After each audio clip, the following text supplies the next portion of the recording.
Fakta wanita berbaju pink menangis di Avanza putih, meski lebam pelaku tak ditahan. Tunggu, jangan lari.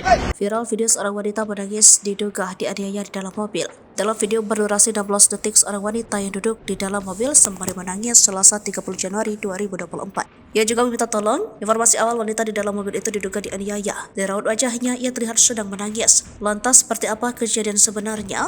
Beban wanita seperti sedang menangis di dalam mobil ini direkam oleh seorang warga. Wanita tersebut berada di dalam mobil Toyota Avanza Nopal N1922PE. Berdasarkan narasi, lokasi pengambilan video berada di tepi jalur Pantura Probolinggo Situbondo. Diduga pria yang duduk di belakang kemudi mengetahui ada seorang warga merekam dengan kamera ponsel.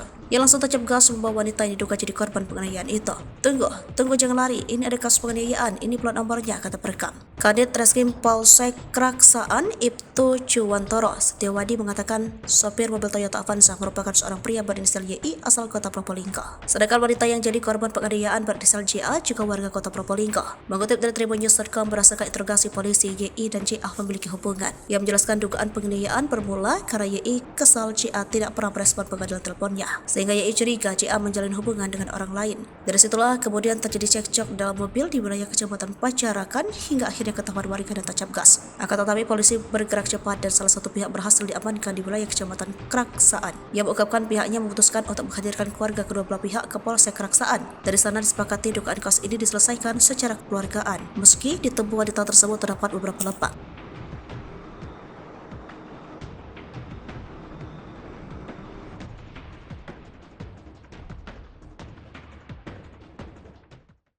Download Tribun X sekarang, menghadirkan lokal menjadi Indonesia.